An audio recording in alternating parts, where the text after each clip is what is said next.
This is different, isn't it? Ah, happy Tuesday, everybody. I'm Abby Hagyard, and this is becoming my office. Do we do we notice anything different? Oh, goodness gracious sakes alive! I have spent so many days boxing and unboxing and moving things around and trying this and that and the other thing. And last night when I went to bed, I said, I need to stop this. I need to just let things be for a minute. And when I woke up this morning, I was thinking about this insidious thing about boxes. And one of the pictures that came up on my Facebook memories was an effect that I had created boxing myself in images that looked like cubes. And I thought that is so appropriate. It's so profoundly important. Excuse me a second. Cheers. Hmm. You know what I'm going to do? I'm going to type a message just to say hello to everybody. Okay. Welcome back. Okay. There. Let's see. Let's see what happens. Okay. So, a few years ago, I did a pilot for a series that is still waiting in the wings. It's called 15 Minutes with Abby. And we did it we actually produced it at Ottawa Comic Con. And people who came to the booth, well, good morning, Charles. People who came to the booth at Ottawa Comic Con were invited to become part of my studio audience. And the deal was this: it was a talk show, but it wasn't me talking. It was about people in the audience asking me questions. And I said, whatever you ask me, I'll answer as honestly and as helpfully as I can. And I had kind of expected that the questions would be silly because mom. And it turns out that the questions weren't silly. They'd come to the booth, they'd gotten to know me, and they felt in some way that they could trust me. I'm not sure whether they trusted mom's intelligence, but they trusted me. And they were asking me these very profound questions that I was totally blown away by. And one of the questions, one of the first questions was from a fellow who said that he just had a rather uncomfortable doctor's visit. And the doctor had recommended that he start working on his bucket list. And you can imagine my reaction. I mean, everybody in the room was sort of eek. And he said, "What do you have any recommendations?" And I, it's a terrifying thing when somebody puts their trust in you like that. And here's what I said, because the whole idea for the show was that I wasn't allowed to prepare. It was improvisation. It was coming straight from the heart without any kind of, chance to edit and delete. And I said, here's the thing about lists. We kind of get caught up on the notion of the list itself and how many things we put on the list. The list becomes the goal. And really, if we're talking about buckets, if we're talking about favorite things, to me, the important thing would be to focus on the first one, the mom dressed on display. Yes, I know, right? I found it. It was in a box, and I said, "Oh, look at that." So what I said to this lovely guy was, let's think about the first thing.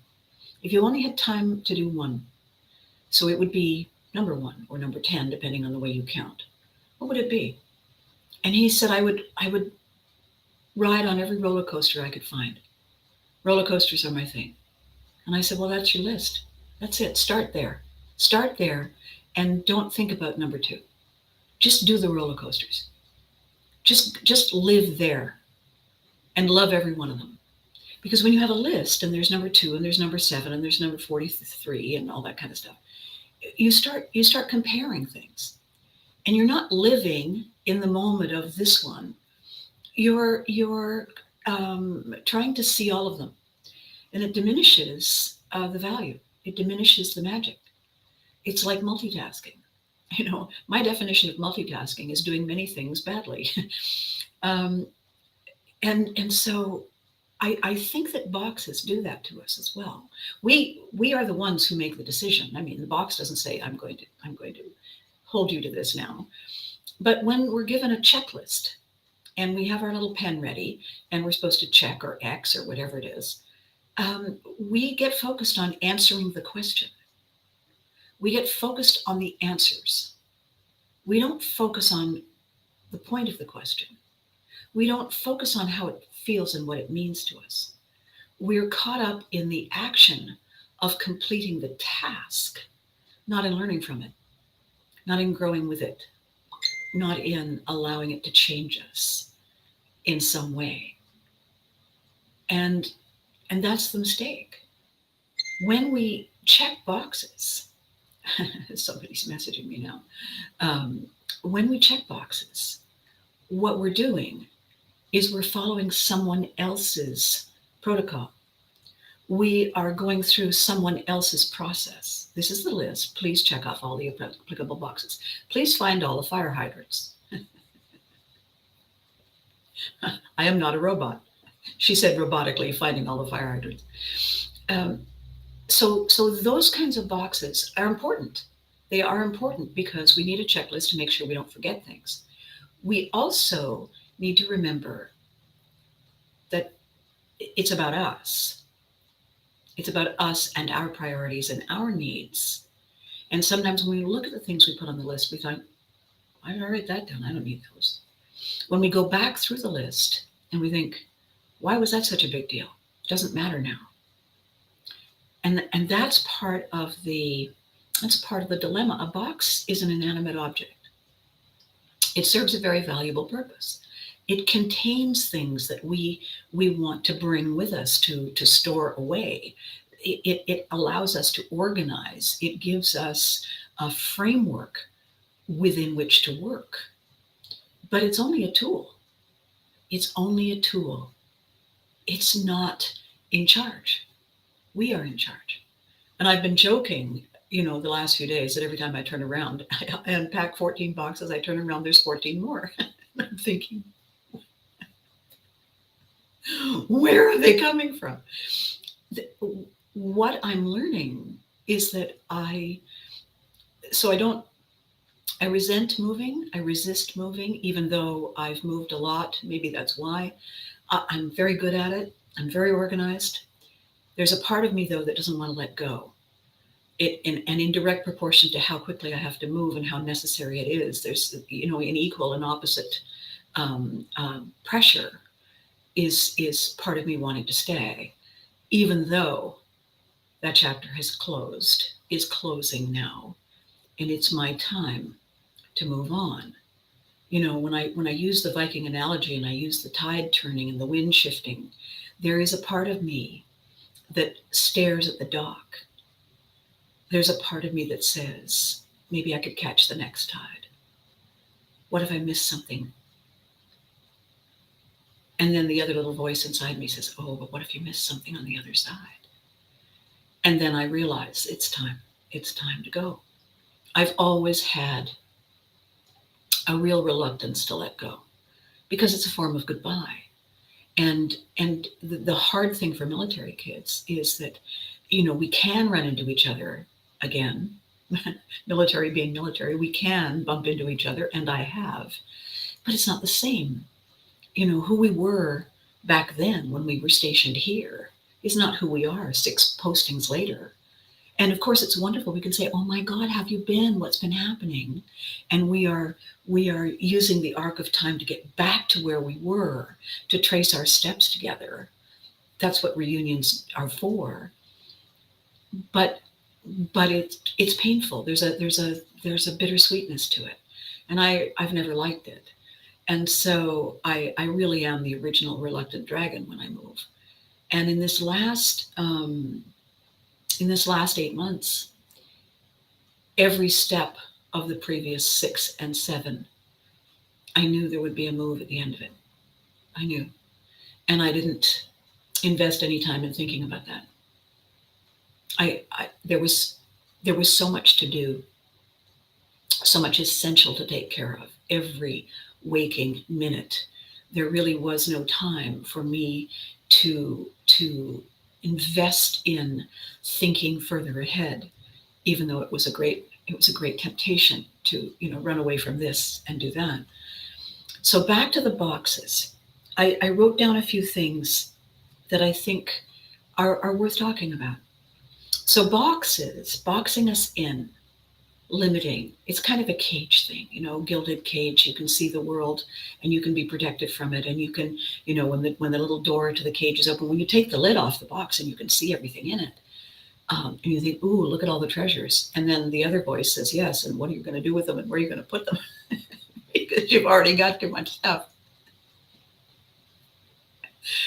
And everything becomes a process in repositioning and realigning where you need to be and what you need it for. And if you needed it then, do you need it now? So the unpacking of the box, people have this popular expression now, it's a lot to unpack. Yeah. Every box is a lot to unpack. Every checklist box is a lot to think about. Do I check yes or no? Do I leave it blank? Do I move on and come back? Do I need these things I needed once upon a time? The other thing that's amazing is when you open a box and you're expecting one thing and you see another and you think, oh my gosh. I had this wonderful idea last night when I came across a box full of my scripts for shows. And all I had ever done was put them in boxes when I was done. But I have room in this office. This room is huge. And what I decided, I have one of those ladder shelves, it looks like a step ladder, but it's really shelving. And I found a really cool set of colored folders that I ordered.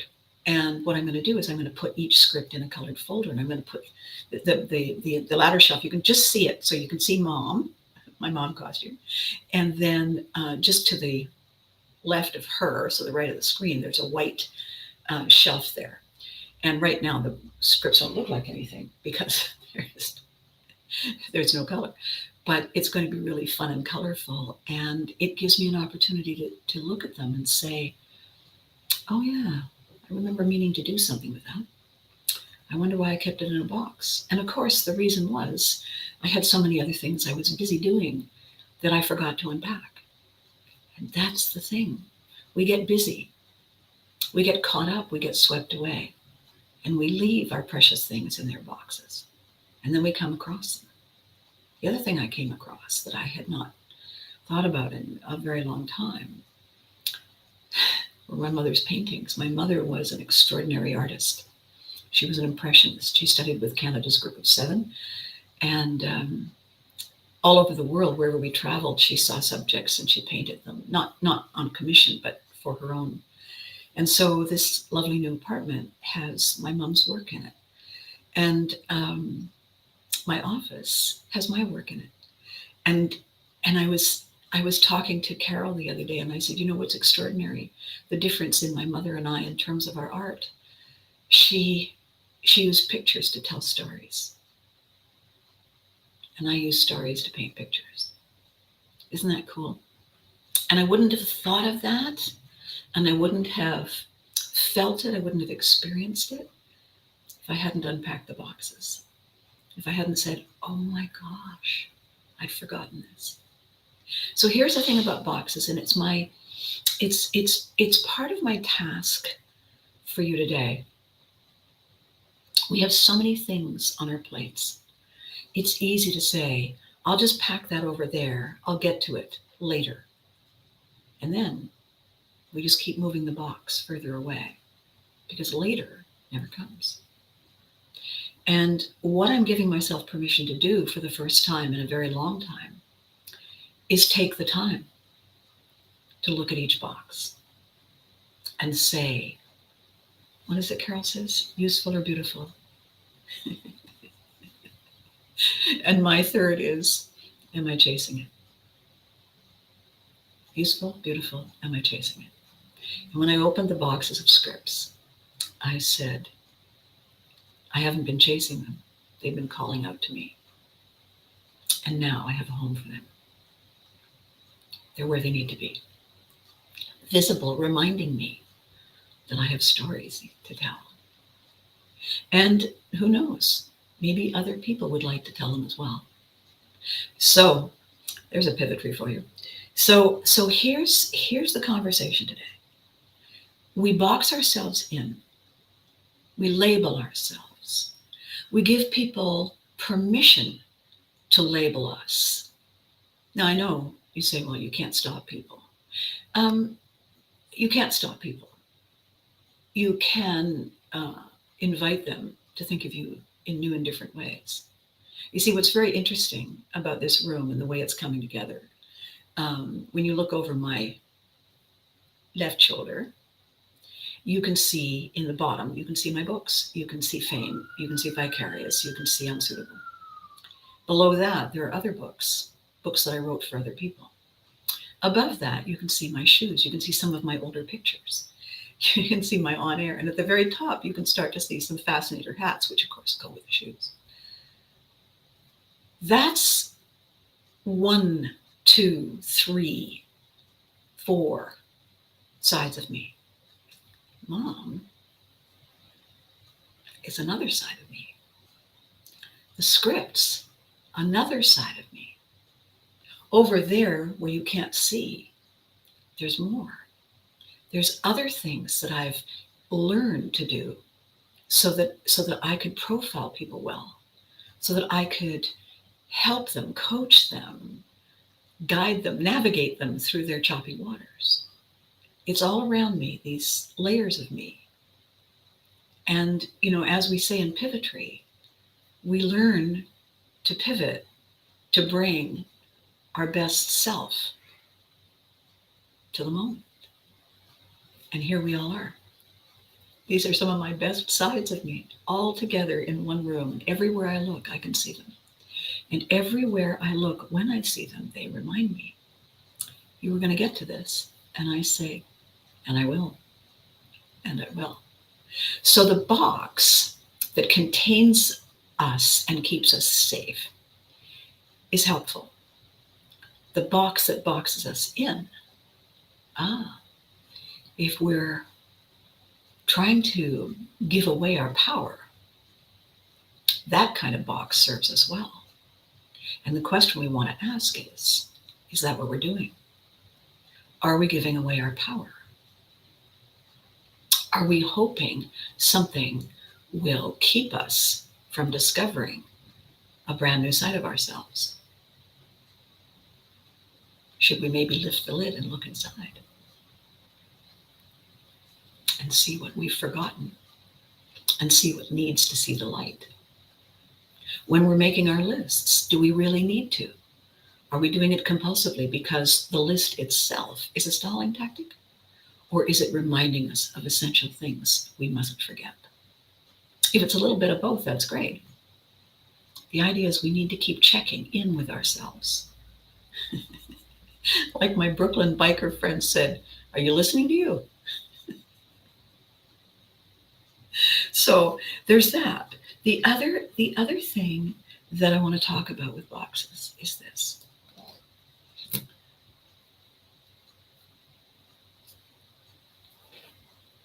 They're not very creative, are they?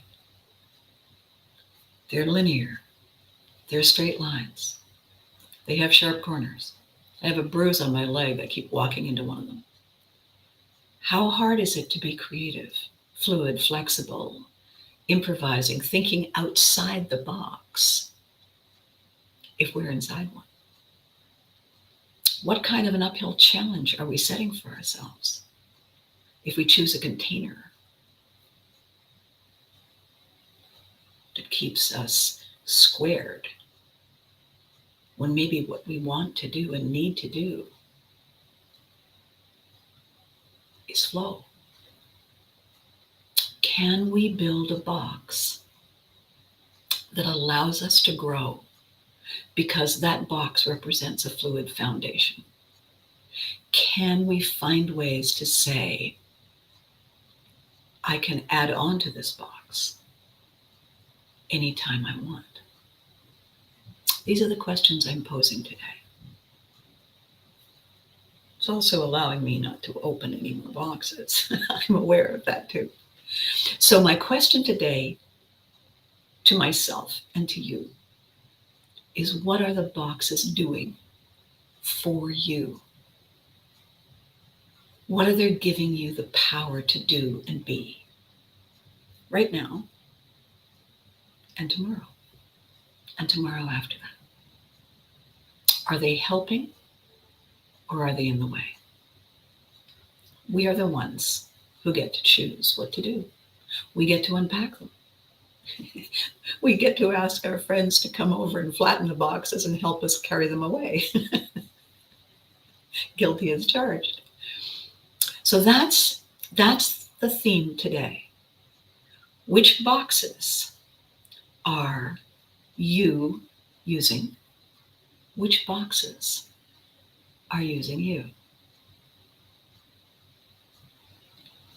When are you going to find time to do what you need to do?